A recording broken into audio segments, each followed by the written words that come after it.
जब दीपिका पादुकोण को देखते हैं तो दूर से हम उनकी लाइफ कितनी ग्लैमरस लगती है। बड़ी बड़ी गाड़ियां, चारों तरफ कैमरे, चाक चौबंद और एक झलक देखने के लिए लोगों की भीड़। मगर इसके पीछे क्या है? तब क्या होता है जब दीपिका अकेली होती है? तब दीपिका डिप्रेशन में होती है।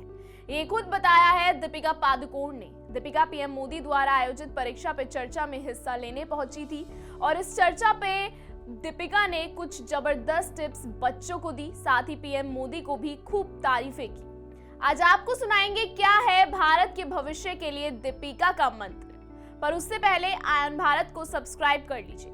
नमस्कार, स्वागत है आप सबका आयन भारत पर। मैं हूं आपके साथ Tanisha Bhardwaj.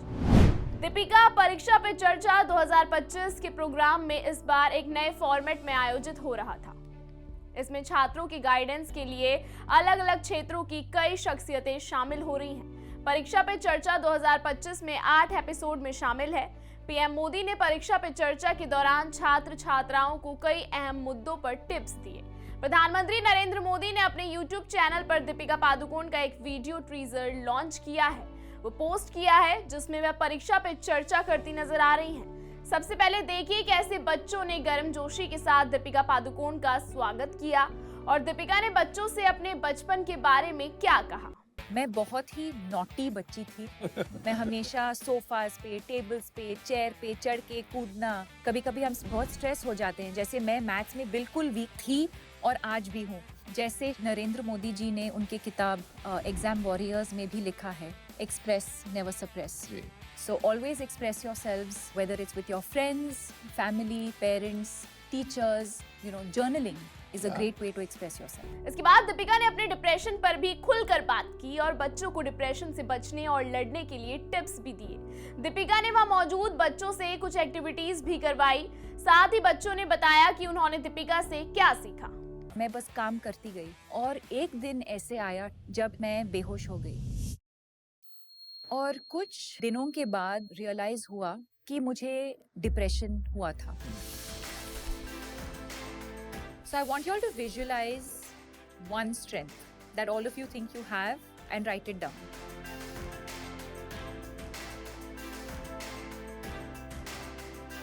How amazing this activity is. You realize there are so many things that you're actually good at. I want you guys to tell us, what did you learn today? To always carry a smile on your face. You just have to look into yourself and find your biggest strengths. I would also like to thank the Honorable Prime Minister for giving us this platform to really come out as exam warriors and not warriors.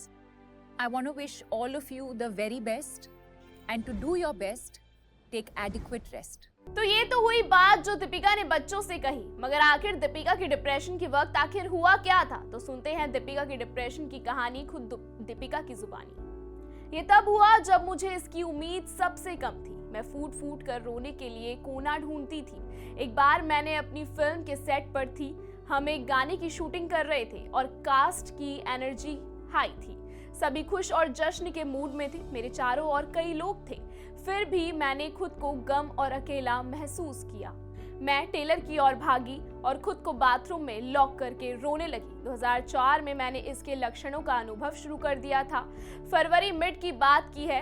काफी लंबे कामकाजी दिन के बाद मैं बेहोश हो गई थी। अगले दिन जब मैं जागी तो मेरे अंदर एक खालीपन था और बस रोने का मन कर रहा था। मैं पूरे टाइम थकी और उदास महसूस करती थी।